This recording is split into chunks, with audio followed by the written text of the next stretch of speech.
Boa noite, Andréia. Boa noite, pessoal.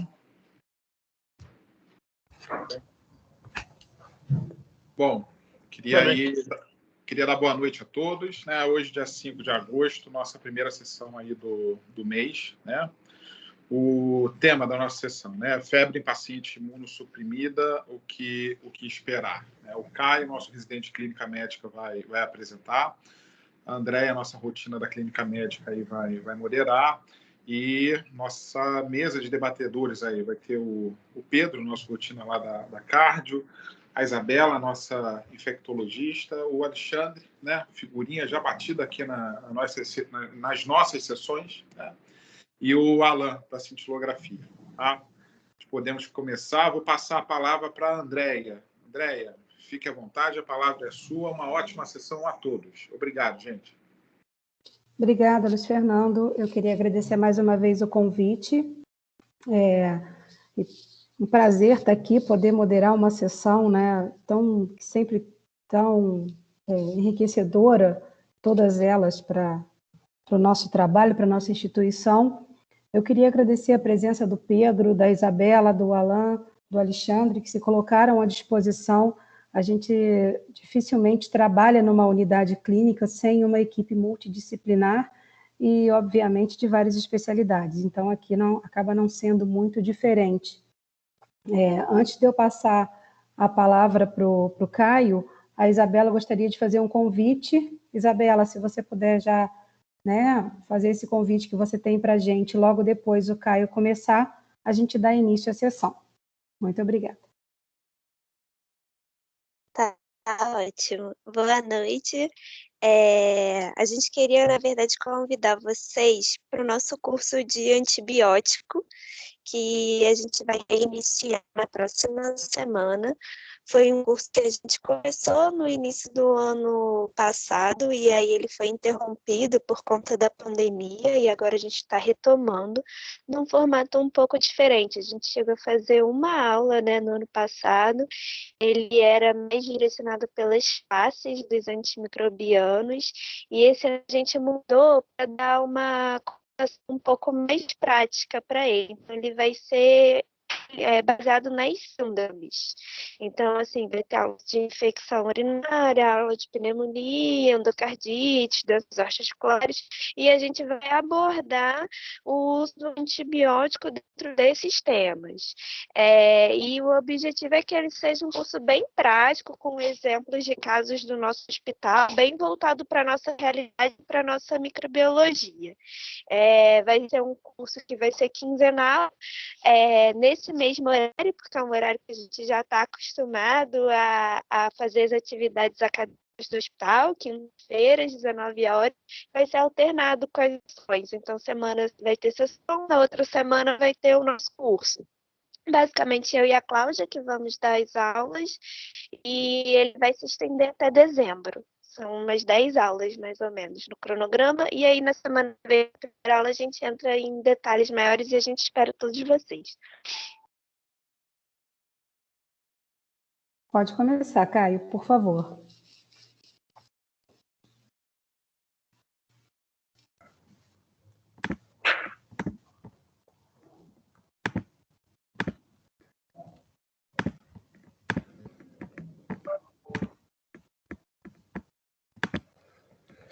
Tá todo mundo conseguindo ver aí, gente? Sim. Show de bola, então. Vou começar. Primeiramente, boa noite a todos. Meu nome é Caio Figueiredo, sou residente de clínica médica do Hospital Unimed Rio. E hoje a nossa sessão clínica vai abordar o tema febre em paciente imunossuprimida, o que esperar. A nossa moderadora é a doutora Andréia, e hoje a gente conta com 4 debatedores devidamente apresentados já. Gostaria também de agradecer a presença deles, engrandecendo aqui a nossa sessão. Então vamos lá para o nosso caso. É uma paciente MFCGC, feminino, 35 anos, divorciada, fisioterapeuta aposentada há 3 anos, branca, residente da cidade do Rio de Janeiro. Então, a história da doença atual, né, o motivo da admissão dela no Hospital Unimed Rio. Ela é uma paciente com diagnóstico de esclerose múltipla há 7 anos, em uso de imunossupressor mensal por catéter venoso implantável, relata início há cerca de 20 dias de mal-estar, um desconforto abdominal difuso e astenia. Então, ela apresentava queixas inespecíficas e foi internada no nosso hospital no dia 20 de junho, sendo atribuído o quadro inicialmente a uma infecção do trato urinário associado à hipofosfatemia. Hipofosfatemia essa que foi descartada e ela foi liberada com prescrição para casa de antibiótico terapia. Fez uso da amoxicilina com clavulanato até o dia 26 de junho, dia que ela retorna ao hospital. Ela relata que nesse período de 6 dias houve piora dos sintomas referidos e ela evoluiu com picos febris de até 39 graus,3, certo? Nega qualquer alteração do trânsito intestinal, o padrão nutricional estava preservado, ela não tinha demais queixas, encontrava-se sem demais sintomas, né? E interna nessa unidade, depois de realização dos exames laboratoriais e de imagem para investigação diagnóstica e tratamento. Em relação à história patológica pregressa, ela tem alguns assuntos a serem conversados, porque ela tem esclerose múltipla, né? Como eu falei, diagnosticada há 7 anos, faz uso do natalizumab, que é um imunossupressor, por Portocat, em veia subclávia direita. Só por curiosidade, ela não tem surto da doença há 3 anos, que é a data do início do uso do natalizumab. Ela também tem um transtorno depressivo diagnosticado em 2013, faz uso regular das seguintes medicações: duloxetina, 60 mg dia, clonazepam, meio mg dia, pregabalina, 150 mg dia, bupropiona, 150 mg dia e pantoprazol, 40 mg dia. Faz acompanhamento regular com a neurologia e com a psiquiatria. Do ponto de vista cirúrgico, ela fez foi submetida a uma abdominoplastia e mamoplastia com colocação de prótese há 2 meses. Nunca fumou, né? Nega tabagismo, teve uma gravidez com parto normal, ainda não recebeu a vacina contra o Covid. Ela apresentou uma psicose prévia ao uso da dexametasona no início da investigação do quadro de esclerose múltipla, tem alergia a Buscopan, Dramin e camarão, e apresentou previamente também sintomas extrapiramidais ao uso do Plasil, certo? Em relação ao exame físico, como que ela chegou na nossa unidade? O paciente estava em bom estado geral, eupneica, em ar ambiente, sem alterações à ectoscopia, sinais vitais: uma pressão arterial de 101 por 66 milímetros de mercúrio, frequência cardíaca de 133, frequência respiratória de 16, saturação periférica de 98% e uma temperatura axilar de 39,2. Então, em relação aos sinais vitais, o que desperta a atenção da gente é uma taquicardia e a paciente encontrava-se febril. Em relação aos demais compartimentos do exame físico, ela tinha alteração ao exame abdominal. Estava doloroso, a palpação superficial e profunda em região de hipogastro, tá? Sem sinais flogísticos nas cicatrizes cirúrgicas, sem sinais também de irritação peritoneal. Em relação ao exame neurológico, ela tinha uma marcha algo lentificada, sem qualquer outra alteração. Então, o exame físico um pouco inocente, certo? Qual foi a conduta na emergência? Inicialmente foram solicitados os exames laboratoriais, que estão aqui. Ela tinha uma função renal normal, tinha os eletrólitos cálcio, fósforo, sódio e potássio também sem alterações, TGO e TGP também dentro da faixa de normalidade, tinha o lactato normal, o dedímero de 3.461, então o dedímero elevado, série vermelha sem alterações, assim como as plaquetas. Ela tinha uma leucometria de 13.200, com 4% de bastões, e uma PCR de 5,8. Foi solicitado o GeneXpert também, que não foi detectado. Então, nos exames laboratoriais, o que chama a atenção da gente é a elevação do dedímero, do leucograma e da PCR, sem outras alterações. Então, nessa fase, a gente pode falar que a paciente tem uma síndrome da resposta inflamatória sistêmica, né? Paciente taquicárdica, uma paciente febril e com aumento do leucograma, tá? O quick-sulfa dela não pontua em nenhuma modalidade, e ela também não tinha sinais de disfunção orgânica. Além dos exames laboratoriais, ela foi solicitadas tomografias computadorizadas de tórax e abdômen. A tomografia de tórax não tinha alterações, o único achado foi um cateter venoso central, né, em extremidade distal, na veia cava superior, e ela tem uma tomografia de abdômen e pelve. Essa estava alterada, com uma densificação / leve infiltração líquida do tecido subcutâneo da parede abdominal anterior, notadamente na região hipogástrica / pélvica, onde evidencia-se coleção líquida de aspecto loculado, sem realce parietal significativo, podendo corresponder a seroma. E tinha um espessamento cutâneo ao nível da cicatriz umbilical, além da presença do DIL. Lembrando que ela é uma paciente que foi submetida a uma cirurgia há 2 meses atrás, e ela também, ao exame físico, ela apresentava dor em região hipogástrica, tá bom? Foram solicitadas hemocultura e urinocultura. Foi iniciada a antibiótico terapia com meropenem e vancomicina. Lembrando que é uma paciente imunossuprimida, internada há menos de 1 semana, né, em uso prévio de antibiótico. Ela foi avaliada pela cirurgia geral, não foi indicada abordagem cirúrgica no momento, e foi internada no quarto clínico. Nesse momento, eu queria dar a palavra para a doutora Isabela, para a gente comentar em relação ao uso do antibiótico nesse momento para essa paciente. Só um minutinho antes da Isabela falar, eu queria só complementar que há 3 anos ela fazia uso do imunossupressor e ela, na verdade, ela já tinha esse catéter implantado quando ela começou a fazer medicação. Isso. Onde ela usava de 24 em 24 dias. Então, isso tem 3 anos que ela tinha esse catéter, tá? Nunca teve alteração, nunca teve problema. E outra coisa também é que, notadamente, ela era uma paciente que tinha algumas queixas, mas eram coisas muito inespecíficas, né? Então, foi conversado, foi pesquisado, avaliado em toda a história dela, clínica, e a gente não conseguia chegar a um diagnóstico em relação do que pudesse estar acontecendo de um período para trás. A única coisa que a gente tinha era uma paciente que tinha uma leucocitose sem desvio, com dedímero elevado, que poderia ser até um marcador inflamatório, e com a PCR tocada, nem tão elevada assim.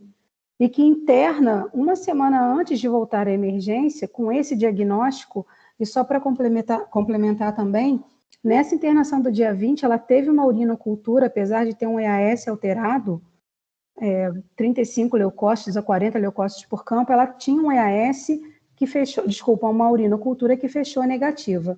Então, diante desse quadro, ela retorna com febre, tinha só essa prostração que ela falava, e aí eu vou pedir para a Isabela comentar um pouco desse esquema antibiótico iniciado. Por favor, Isabela.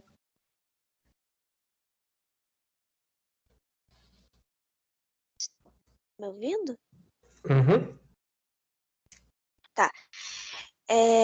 Bom, como a gente não conseguiu localizar, né, nenhum foco claro de infecção, numa paciente que tem um dispositivo invasivo, a gente se vê obrigada a cobrir ele como se fosse possível foco.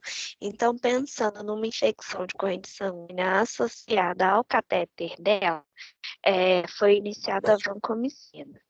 O meropenem a gente chegou a discutir depois, né, na abordagem inicial, quando ela já foi para o andar, que talvez a gente achou que a gente pesou um pouquinho a mão no começo, né, com o meropenem.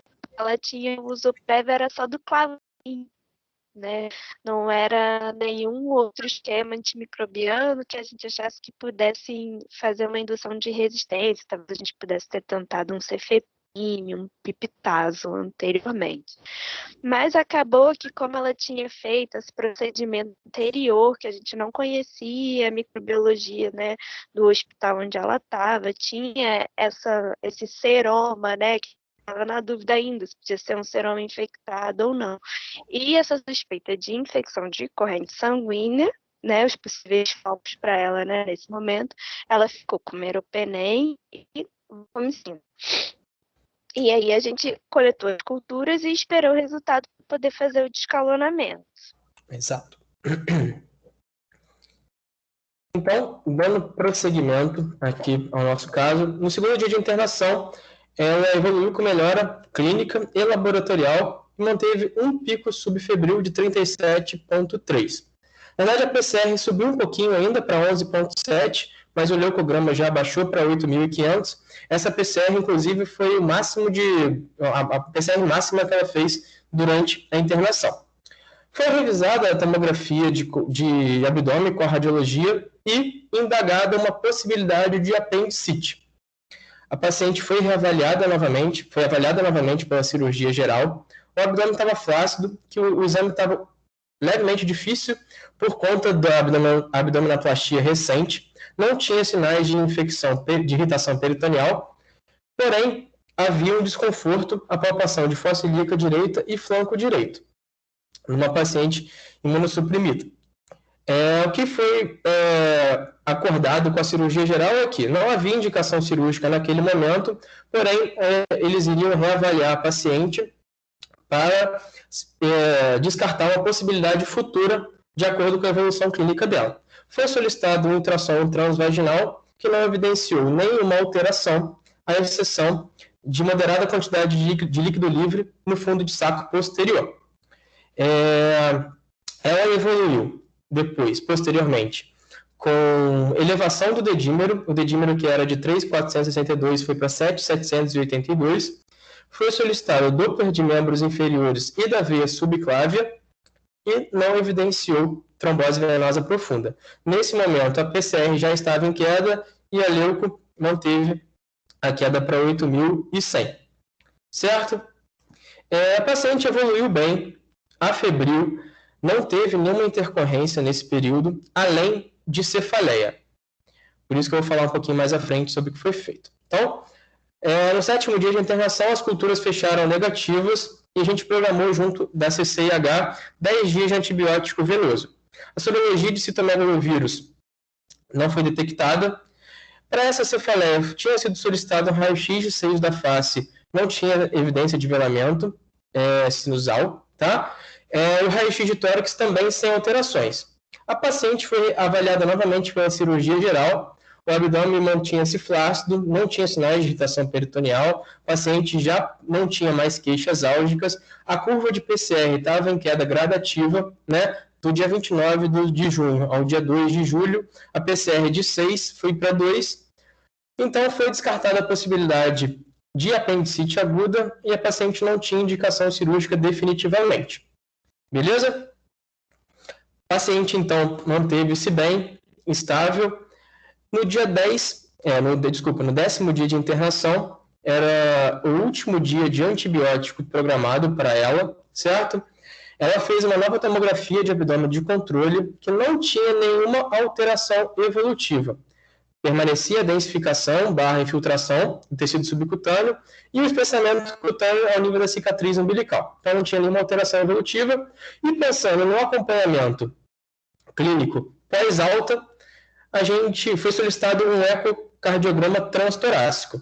Aí que o curso da conduta mudou um pouquinho. Por quê? Foi visto uma imagem parietal pouco ecogênica, bem aderida e pouco móvel no átrio direito, medindo no maior diâmetro 2 centímetros, indagando a possibilidade de um trombo, além do catéter, né, cruzando o átrio direito, sem qualquer imagem aditiva. Nesse contexto, a investigação mudou e foi solicitado um eco transtorácico. Nesse momento, eu queria dar a palavra ao Dr. Alexandre Sarrati, né, ecocardiografista do Hospital Unimed Rio, para ele contemplar a questão tanto do ecocardiograma transtorácico quanto do transesofágico. Eu vou interromper o compartilhamento da minha imagem para a gente compartilhar as imagens dele.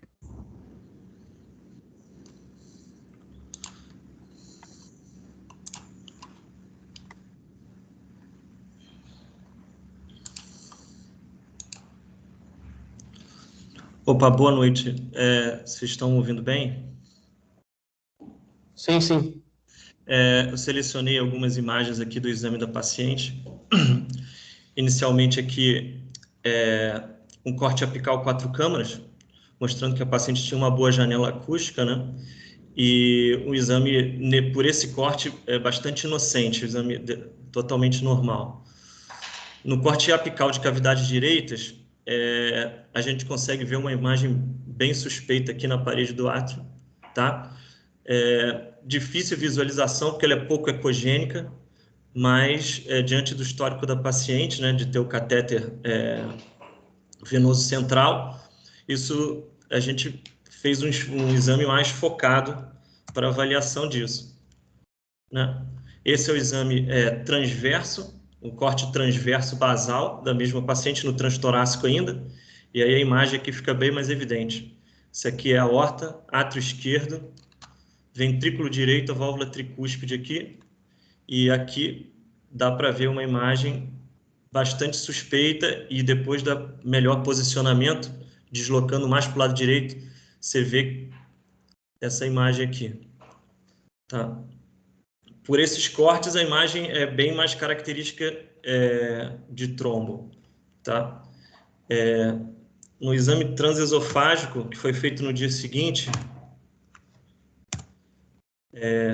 esse aqui é o corte tradicional, corte bicava. Aqui tem o átrio esquerdo e aqui o átrio direito. Essa aqui é a veia cava superior e aqui tem o catéter. Aí você já vê aqui uma imagem filiforme aderida no catéter, que não foi vista no transtorácico. E essa imagem toda aqui, parietal, acarpetando aqui o átrio direito, tá? A imagem se repete, cruzando com o corte,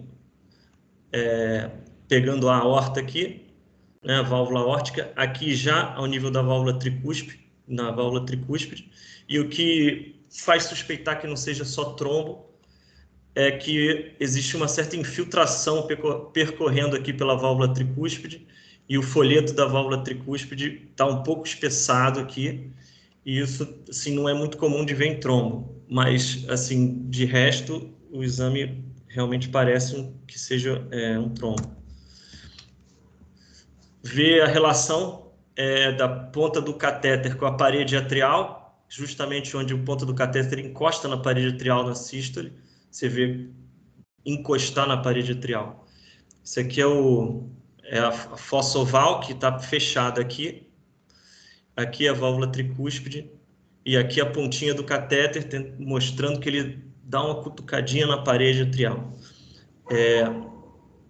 Aqui essa mesma imagem, né, nesse mesmo corte em 3D, aí como o corte é em 3D, você consegue ver a válvula tricúspide ao fundo, né? Aqui é a veia cava superior e o catéter passando através dela. Esse aqui é o septo interatrial, e você vê realmente que o catéter vai até o fundo e toca da parede atrial, e justamente ali onde tem essa imagem, e aqui o pequena imagem filiforme no catéter. Como o catéter vinha da veia cava superior, a gente fez também um exame focado na cava superior. E aí foi visto aqui na cava superior também uma outra imagem compatível com trombo na veia cava superior. Tá. Aí, de eco, é isso. Eu vou repassar aqui para o Caio continuar a apresentação. Antes do Caio falar, muito obrigado, Sarrate, por essas imagens, né, por passar para a gente. Então, a gente tinha essa paciente que no pré-alta foi solicitado esse eco, e eu já tinha até saído do hospital quando o Sarrate me manda: você está avaliando essa paciente, né, enfim, acompanhando junto lá com o Caio. Eu falei assim, sim. Eu falei, acredito que ele vai reclamar que eu pedi um eco, né, e realmente acaba sendo uma indicação de um exame que, dentro do contexto da paciente, né, a gente levando em consideração custos, eu falei assim, poxa vida, né? Mas, enfim, ele vira para mim e fala, tem uma imagem suspeita. E eu falei assim, bom, não tem jeito, né? O próximo passo é o eco transesofágico, que ele já falou aí um pouco para a gente, e baseado nesse eco transesofágico, a gente não teve como tomar outro caminho a não ser a cintilografia com leucócitos marcados, né? Pode continuar, Caio, por favor.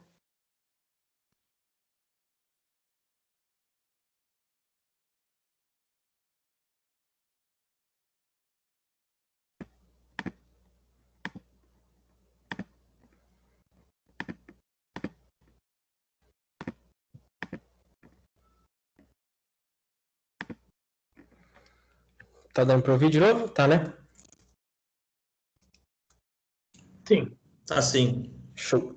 Então, eu fiz aqui um panorama geral para a gente não se perder no caso. Então, a paciente que chegou que teve uma PCR máxima de 11,5, né? Um dedímero elevado, né, de 7.782. Tem, pensando em sangue ainda, hemograma completo normal, prova de lesão hepática sem alterações, função renal normal, sorologia para citomegalovírus e um GeneXpert não detectados.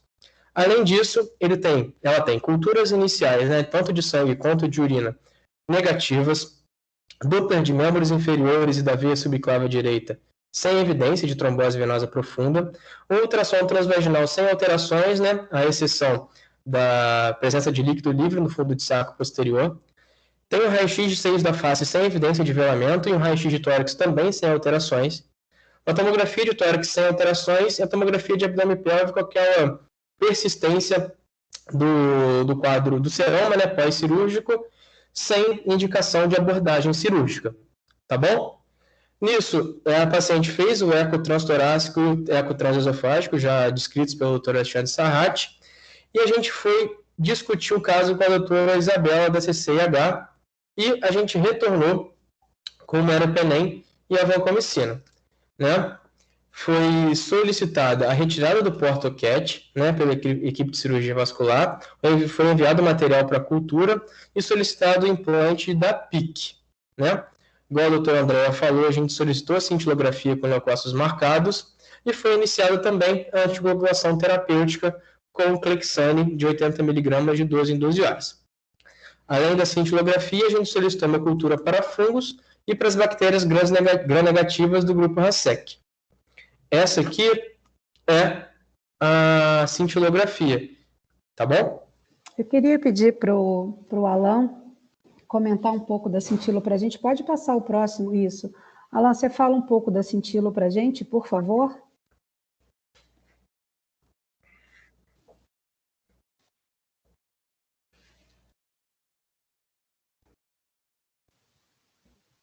Alan?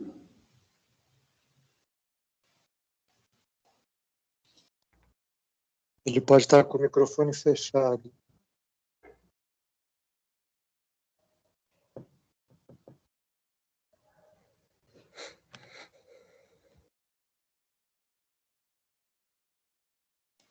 Caio, pode falar da cintilo, depois se o Alan conseguir, a gente volta para ele comentar para a gente. Tá.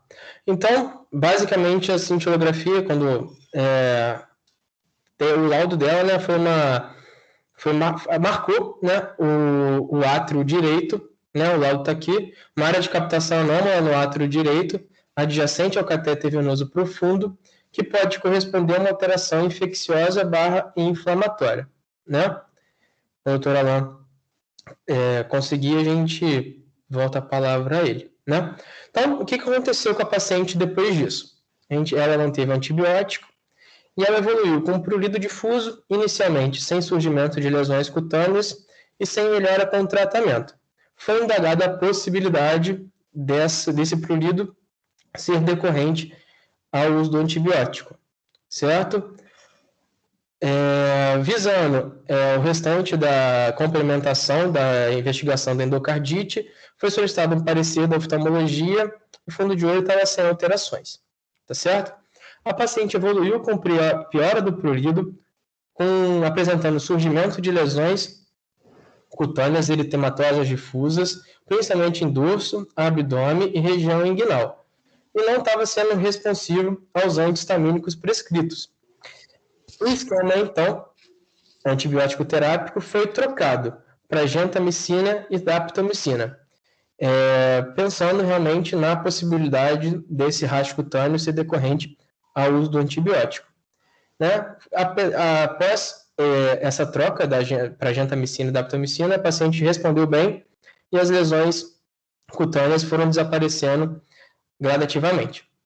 Foi solicitado um novo eco transtorácico de controle, que não apresentou alterações evolutivas em relação ao anterior, né? Pode ser algo esperado, e as hemoculturas para fungos, para as bactérias gram-negativas do grupo RASEC e a cultura da ponta do catéter fecharam negativas. foi iniciado o anticoagulante, né, o cumarínico, o varfarin, beleza? Então, a paciente evoluiu bem, a paciente evoluiu afebril, estável hemodinamicamente, sem intercorrências. Foi sendo feito o ajuste da dose do varfarin, de acordo com o INR, até a gente conseguir a suspensão do Clexane, tá bom? E a gente programou, junto da CCIH, de fazer 14 dias de gentamicina e 28 dias de daptomicina, sendo contados a partir da retirada do Portocat. Caio, nesse momento eu queria que o Pedro falasse um pouco para a gente, porque uma vez que a gente chegou a esse diagnóstico, eu fui passar o caso para que ele desse continuidade, né, no ambulatório, e foi conversado com ele em relação a esse tempo do antibiótico. Então, eu queria que o Pedro falasse um pouco para a gente em relação ao antibiótico, né, nesse tempo aí, e um pouco também desse diagnóstico de endocardite. O Alan não conseguiu entrar, ele parece que entra e sai, não sei se ele está me ouvindo agora, mas eu cheguei a conversar com ele e as imagens vistas na cintilografia não deixa dúvida de que tinha um processo infeccioso naquela ponta daquele catéter. Então, se o Pedro pudesse falar um pouquinho para a gente, eu ia agradecer. Por favor, Pedro.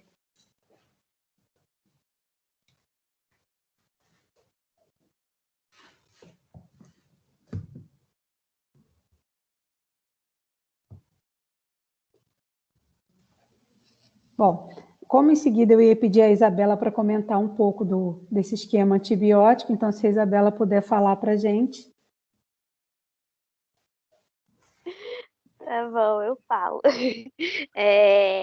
Quando eu cheguei para vê-la, depois do rash, quando eu cheguei, ela já não tinha mais lesão de rash, porque já tinha sido otimizado os antialérgicos.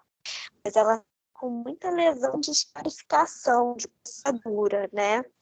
E assim, a gente não sabia o que tinha causado o rash, se era vancomicina ou se era meropenem. Então, a estratégia foi trocar a classe antibiótica dos dois antibióticos que ela estava fazendo. Para cobertura de gram-negativa, ela estava com carbapeneco, a gente trocou para aminoglucosídeo, e a vanco a gente trocou para dapto. Mantendo uma cobertura, né, de espectro semelhante ao que ela estava antes, e já pensando até no processo de deshospitalização, porque esses dois medicamentos dá para a gente fazer uma vez ao dia, então ia facilitar o segmento dela no home care.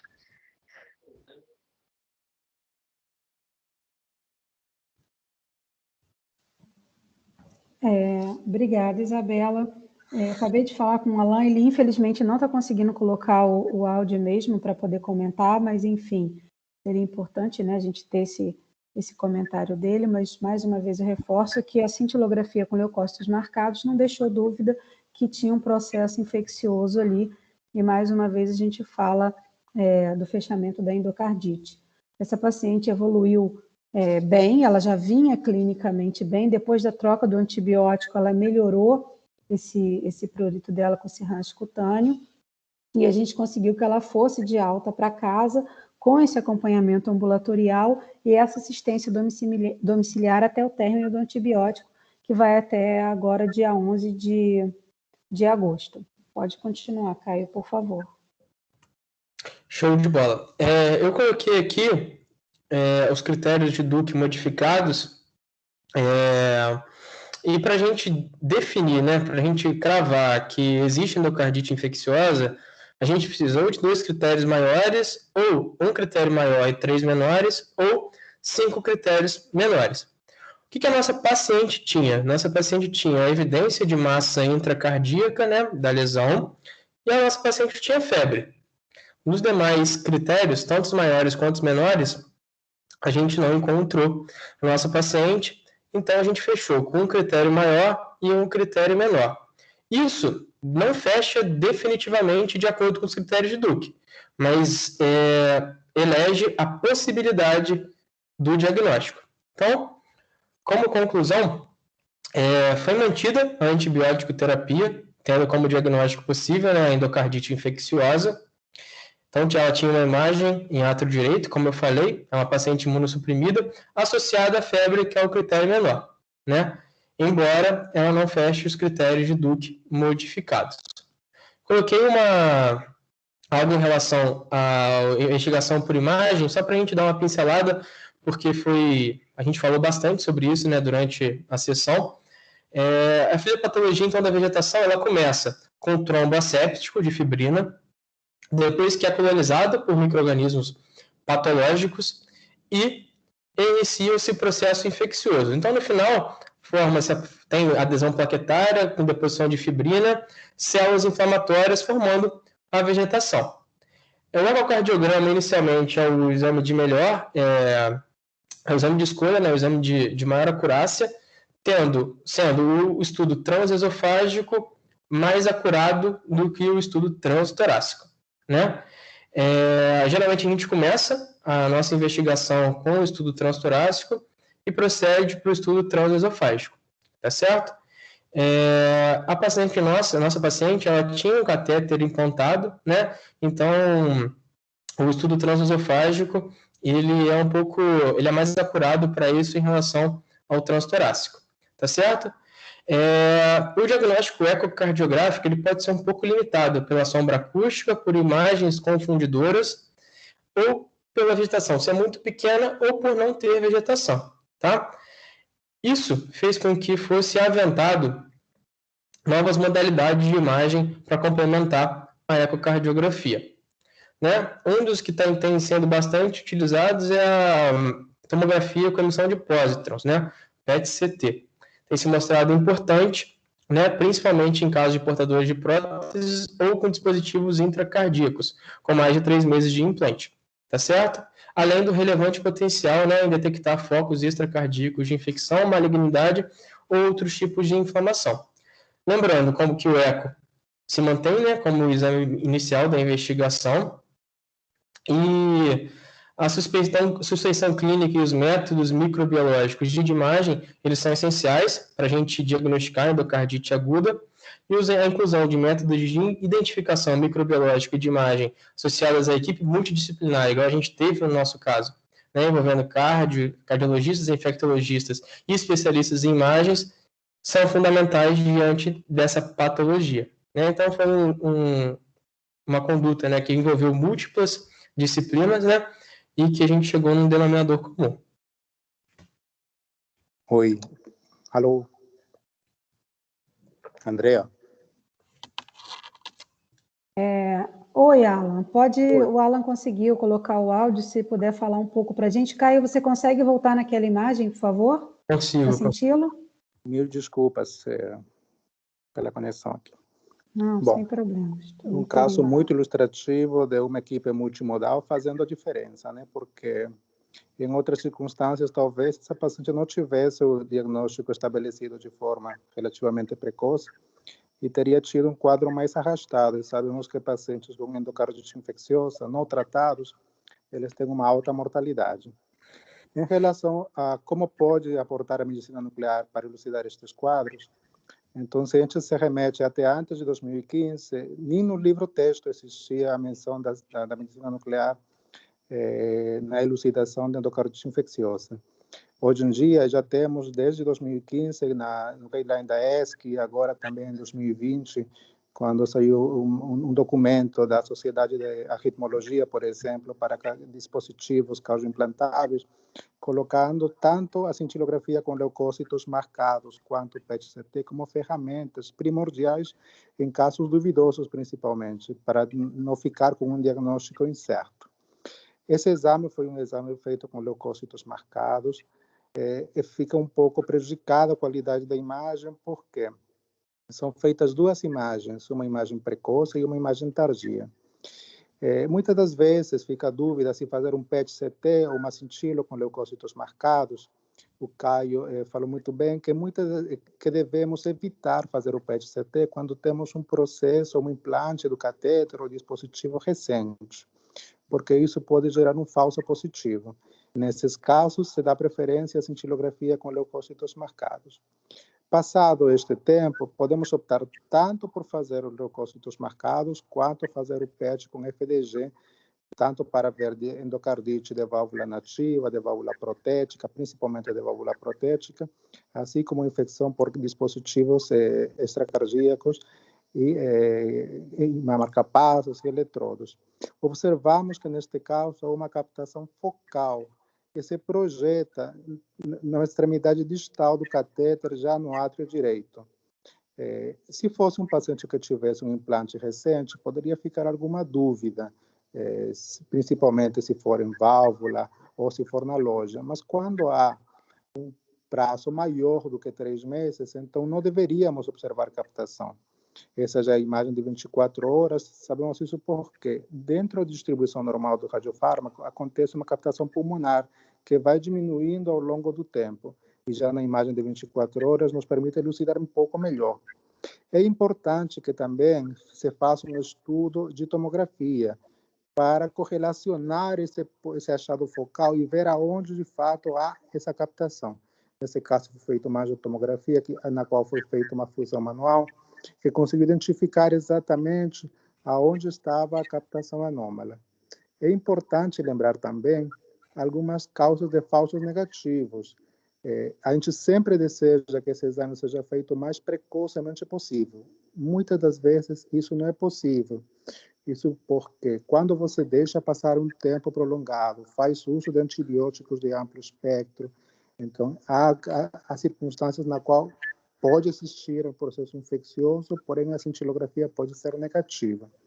E uma vez mais, parabéns, porque juntando vários pedaços desse quebra-cabeça, essa paciente chegou a ter um desfecho satisfatório.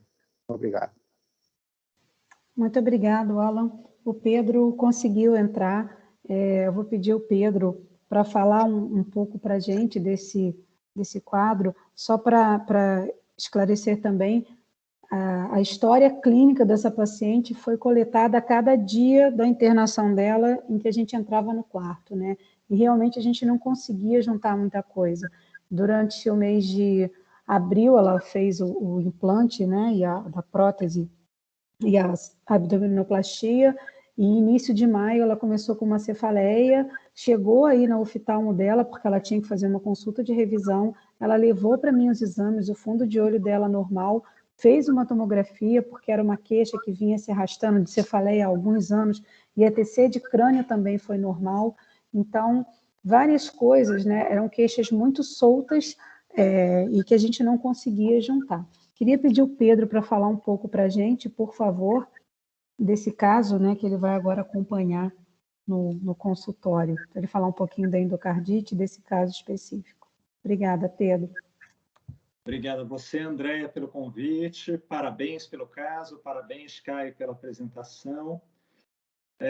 Febre no paciente imunossuprimido sempre é um desafio, né? Esses pacientes fazem menos manifestação inflamatória e identificar o foco adequado, muitas vezes, é um desafio. Como nós vimos, vários exames foram necessários, mais uma ida ao hospital foi necessária para que se chegasse ao foco real da infecção da paciente. Eu acho que um grande aprendizado é sempre lembrar do dispositivo, né? Então, paciente com febre e dispositivo, a gente sempre tem que olhar esse dispositivo, né? A gente lembrou de contemplar com a vancomicina lá no início do tratamento, mas talvez lá no início tivesse valido a pena a gente já ter olhado de alguma forma esse catéter se tinha algum sinal de inflamação, de infecção, que pudesse corroborar essa suspeita de infecção de corrente sanguínea, né, inicial.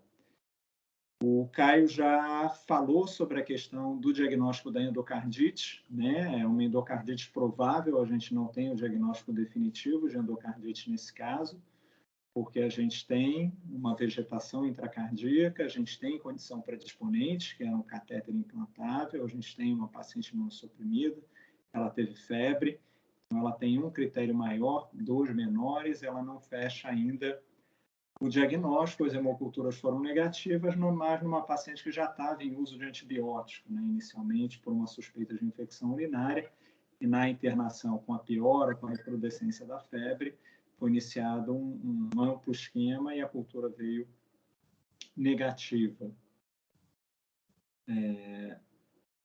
Mas concordo com a condução que foi feita, o catéter tinha que ser explantado, e aí sempre o que a gente aprende com a CCH é que a contagem do antibiótico ela zera na retirada do dispositivo e a partir daí contar 4 semanas, né? Queria até a opinião do Alan, mas olhando a imagem, me parecia que tinha um focozinho de embolização pulmonar, tinha uma outra captação em pulmão. Poderia sugerir que já tivesse havido algum tipo de embolização dessa vegetação.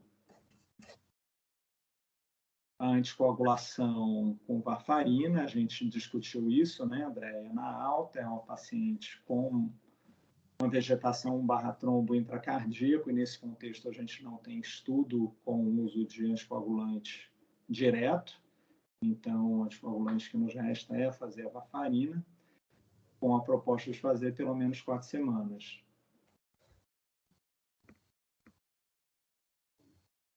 Muito obrigada, Pedro. Esse presente eu vou mandar para você no consultório. Caio, quer finalizar? Tem mais alguma coisa para você falar? Não tem nada mais para falar, não. Só queria agradecer mesmo a atenção de todos e obrigado você também por ter proporcionado esse caso aí para mim.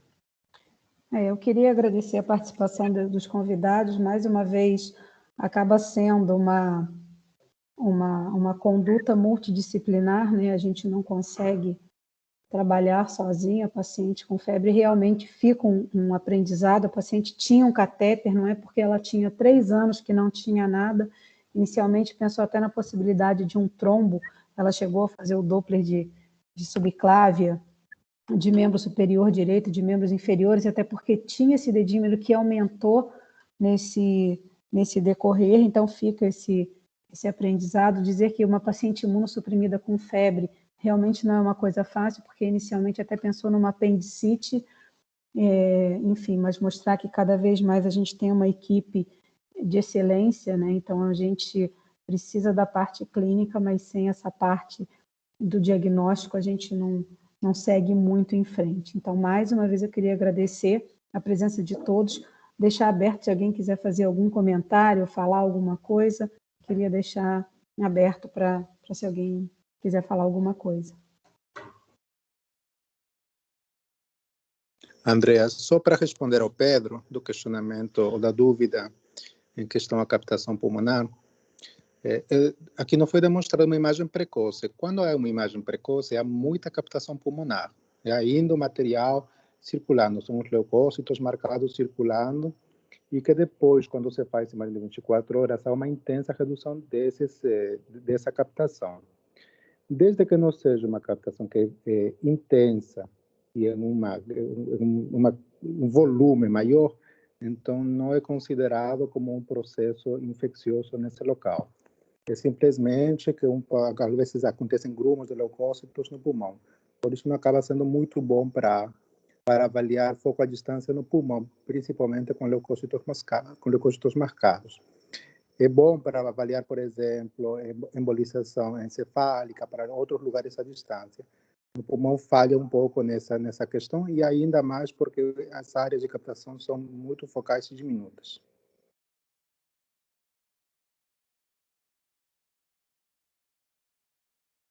Está aberto a pergunta, e se alguém quiser perguntar alguma coisa ou fazer algum comentário, Caio está à Eduardo está pedindo a palavra, Andréia. Claro. Eduardo, por favor. Obrigado, eu levantei a mãozinha aqui. Não, em primeiro lugar, parabéns, tá, pelo caso apresentado. O Caio foi muito claro, Andréia, ótima moderadora, parabéns. É muito bom reunir diferentes colegas de diferentes disciplinas para a gente aprender mais.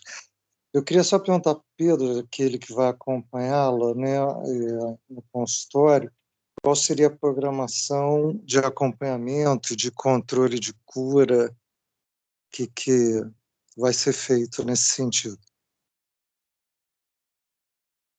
Então, Eduardo, ela está fazendo o antibiótico nesse momento em regime de atenção domiciliar, né? Então, combinado com a paciente é que após o término do antibiótico e a retirada da PIC, ela retorna então ao consultório e a gente, com pelo menos 7 a 10 dias, sem antibiótico nenhum, repita hemoculturas de controle para avaliar se vai ter crescimento de algum germe ou não, tá? E com pelo menos 4 semanas de antibiótico, minha ideia é repetir a imagem cardíaca para ver se esse trombo resolveu também, né? Para definir o tempo de suspensão ou não da anticoagulação dessa paciente. Então, estou na expectativa, ela ainda tem 1 semana de antibiótico em casa, se eu não me engano, para que ela possa ir ao consultório e a gente dá sequência ao acompanhamento dela. Tá. E aí o controle de imagens é com o eco transesofágico logo. O eco para o transtorácico já tinha mostrado imagem. Nisso até o Alexandre pode ajudar a gente, a opinião dele, se ele acha que o transtorácico seria suficiente para avaliar a melhora desse trombo ou se seria necessário realmente um novo transofágico. Para avaliação inicial, pode ser o transtorácico mesmo. Mas se você quiser ter certeza que o trombo desapareceu completamente, aí tem que ser o transesofágico mesmo porque tinha trombo na via cava superior, que é bem difícil de ver pelo transtorácico, então é isso. Perfeito. Ok, obrigado. O tempo demora para esse trombo reabsorver, assim, não tem um tempo certo. É difícil prever, né? Como é que vai ser a evolução. Muito bom, obrigado. Alguém gostaria de fazer mais alguma pergunta, algum comentário?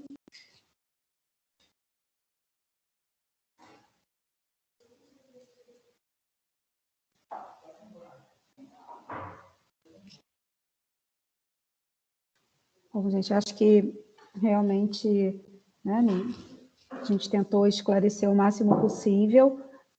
Mais uma vez eu queria agradecer ao Caio, a Flávia por todo o apoio, o convite, Mônica Amorim, né, responsável por essas sessões.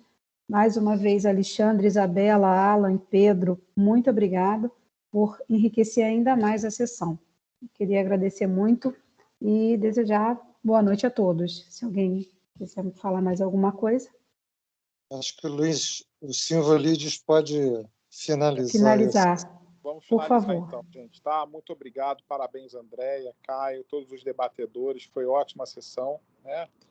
E nos vemos na próxima. Lembrando que vamos começar nosso curso de antibióticos aí na próxima semana, tá? Serão todos bem-vindos. Um abraço, boa noite, pessoal. Boa noite, gente. Muito obrigada. Boa noite a todos. Boa noite a todos. Boa noite.